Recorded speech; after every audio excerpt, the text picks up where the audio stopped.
नमस्कार, न्यूज मंच देख रहे हैं आप और मैं हूं विशाल वैभव। लोजपा रामविलास के सांसद अरुण भारती जो है आज पटना पहुंचे और पटना पहुंचते ही जो है उन्होंने नेता प्रतिपक्ष तेजस्वी यादव के द्वारा जमाई आयोग के बारे में सवाल उठाए जाने को लेकर पलटवार किया और कहा जब चारा घोटाला हुआ था तब जमाई आयोग कहाँ था।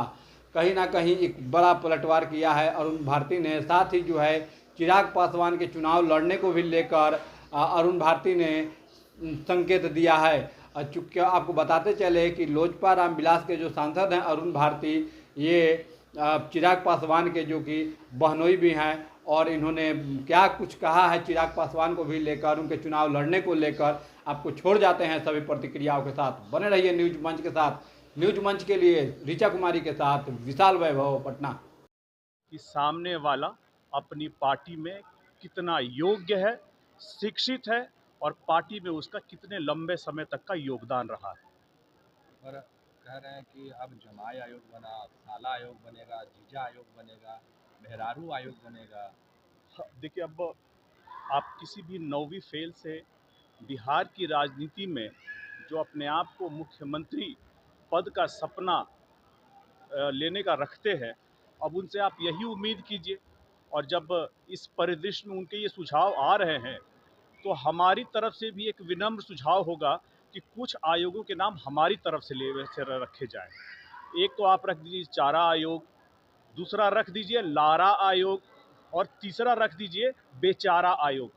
और आगे वो काम बढ़ेगा इससे। अच्छा, जीतन राम मांझी जब भी बयान देते हैं टारगेटेड होता है चिराग पासवान पर। उन्होंने पहले स्टेशनरी को लेकर सवाल फिर करते हैं 10 गाड़ी आगे रखते हैं 10 गाड़ी पीछे रखते हैं, आखिर चल क्या रहा है? इस पे पार्टी ने अपनी बात पहले रख दी है और मुझे लगता है कि संदेश भी पहुंच गया है। इस पे गाहे बगाहे उनका कुछ पता नहीं किन लोगों से दिग्भ्रमित होकर कैसे बयान देते हैं। नहीं तो पार्टी के जो राष्ट्रीय अध्यक्ष संतोष कुमार सुमन जी हैं, बिहार में मंत्री हैं, उनकी बातों को हम लोग तवज्जो देते हैं। और राजनीतिक पटल पे मुझे लगता है कि राष्ट्रीय अध्यक्ष जी के द्वारा जो बयान दिए जाते हैं, जो लाइन ली जाती है, वही पत्थर की लकीर हम मानेंगे अच्छा, उसको। और सुमन जी से हम लोगों के बहुत अच्छे संबंध। अशोक चौधरी है वो कह रहे हैं कि जीतन राम मांझी लालू यादव के रास्ते पर हैं, वो भी अपने परिवार को सेट करने में लगे, छोटी पार्टी के लोग हैं। कैसे देखते हैं? अब पता नहीं, देखिए कौन क्या कह रहा है, इस पे हम लोग को ज़्यादा ध्यान नहीं देना चाहिए। हम लोग का ये रहेगा कि आने वाले चुनावों में अगर विपक्षी कोई भी अनर्गल बयान देता है तो एक एनडीए गठबंधन एकजुट तौर पर कैसे उनकी बातों का संज्ञान लेकर के उनको सही जवाब दे। पब्लिक तो उनका परसेप्शन पहले से ही खराब है, इसीलिए अनर्गल बयान दे रहे हैं विपक्ष के लोग। उनकी बातों को काट करके कैसे सही बात जनता में पहुंचाया जाए, ये बहुत जरूरी है। सर चुनाव अब चुनाव है सर, जीत को लेकर क्या बातें हो रही है? क्योंकि अब समय काफ़ी कम बचा। चिराग पासवान को लेकर भी ये चर्चा हो रही थी कि शाहाबाद के क्षेत्र से चुनाव लड़ेंगे, बात कहाँ पे? देखिए, गठबंधन में सीटों को लेकर के बातचीत की प्रक्रिया चल रही है। मुझे लगता है कि बड़े ही सौम्य तरीके से आपस में सामंजस्य के तहत ये तय हो जाएगा। हाँ, ये बात ज़रूर है कि शाहाबाद में जो हमारी पार्टी की रैली हुई, बहुत सफल, बहुत अच्छी रैली हुई, लोगों का आशीर्वाद मिला। और एक जो आवाज़ उठ रही थी कि चिराग पासवान जी को बिहार में आकर के बड़ी जिम्मेदारी निभानी चाहिए, इसको भी बहुत बड़ा आशीर्वाद और बल मिला है। इसी को लेकर के हम लोग आगे नालंदा में 29 जून को पार्टी की तरफ से एक बहुत बड़ा कार्यक्रम बहुजन भीम संवाद समागम करने जा रहे हैं, जिसमें बहुजन समाज के लोग, पिछड़े समाज के लोग, वंचित समाज के लोग और ऐसे हर तबका जो किसी न किसी तरह मुख्य धारा में आने से पीछे छूटा हुआ है, उनको इकट्ठा करके चिराग पासवान जी का विजन समाज को लेकर के, बिहार को लेकर के, आगे आने वाली भविष्य की राजनीति को लेकर क्या है, इस बारे में विस्तृत चर्चा होगी, बातचीत होगी। चिराग पासवान को कहाँ से चुनाव लड़ाया जाए, ये बातें पार्टी के अंदर चल रही है। मुझे लगता है कि बिहार की जनता को ये तय करने दीजिए कि चिराग पासवान जी कहाँ से चुनाव लड़ेंगे। नेता पूरे बिहार के हैं तो आप उनको सीटों के दायरे में कैद न करें। बिहार की जनता की जहाँ से आवाज़ होगी उनको वहाँ से चुनाव लड़ाया जाए। 20 तारीख को प्रधानमंत्री का बिहार आगमन होने जा रहा है, जिसको लेकर के तेजस्वी यादव ने बड़ी बात करते हुए कही कि प्रधानमंत्री आ रहे हैं, सिंचाई पढ़ाई के बात नहीं करेंगे, वो क्या दामाद आयोग में जो लोग जो बने हैं उनको माला पहनाने आ रहे हैं क्या? देखिए, प्रधानमंत्री जी का बिहार आना और बिहार आके अलग अलग योजनाओं को, जिसकी बिहार को बहुत ज़रूरत है, अगर दे रहे हैं तो ये प्रधानमंत्री जी का यहाँ स्वागत होना चाहिए। उनको इस बात के लिए साधुवाद देना चाहिए। बिहार को जिस पथ पे, विकास के पथ पे अग्रसर अभी जो पिछले 20 सालों से है, अगर उसके और 15 सालों से होता तो बिहार आज कहाँ का कहाँ होता। लेकिन लालू राबड़ी के समय में, राजद के समय में बिहार को चरवाहा विद्यालय और जंगल राज के अलावा कुछ नहीं मिला।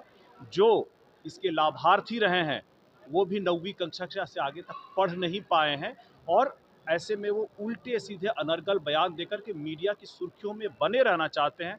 सच्चाई ये है कि बिहार जिस विकसित भारत के पथ पर आज अग्रसर है, इस बात को देख करके तेजस्वी जी को भी तकलीफ है कि अगर बिहार की जनता आगे बढ़ जाएगी, पढ़ लिख जाएगी, चीज़ों को समझने लगेगी, तो उनके एजेंडे को, उनके जातिवादी जो उनकी राजनीतिक सोच है उसको नकार देगी। और धीरे धीरे आप देख रहे हैं कि जनता उनको नकार भी रही है।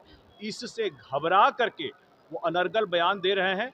कितना भी अनर्गल बयान दें, आने वाले बिहार विधानसभा के चुनाव में उनको अपनी हार अप्रत्याशित दिख रही है।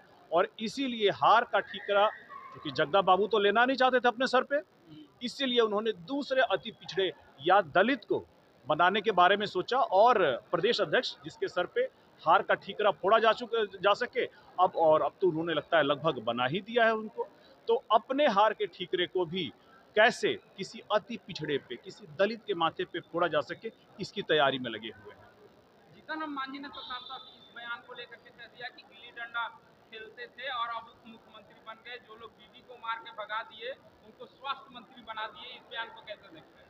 देखिए, जीतन राम मांझी जी हम मुझसे बहुत सीनियर है, उनके इस बयान पे मैं कोई टिप्पणी, देखिए मैं ये मानता हूँ कि डॉक्टर भीमराव अंबेडकर को राजद ने जिस तरह से राजनीतिक औजार के तौर पे इस्तेमाल किया है, और आज जब एक उम्र की पड़ाव में पहुंच चुके हैं, तब वो उस वक्त दलित प्रतीक, उनके प्रतीक, महापुरुषों के प्रतीकों का भी अपमान करके अपने आप को सामाजिक न्याय का, अपने आप को उस समाज के उत्थान का मसीहा, उनसे बड़ा खुद को समझने लगे हैं।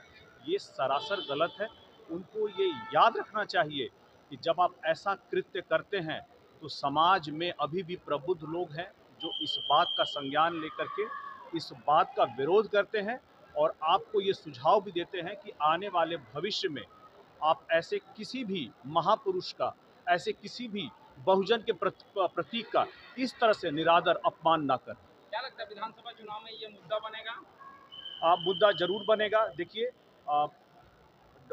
बाबा साहेब दलित समाज के लिए, बहुजन समाज के लिए प्रतीक ही नहीं, भगवान के स्वरूप है। और जब आप अपने पैरों में उनके तस्वीरों को रखवाते हैं, इससे फर्क नहीं पड़ता कि किसने किया है, लेकिन आपके पैरों में था, आप उसे रोक सकते थे।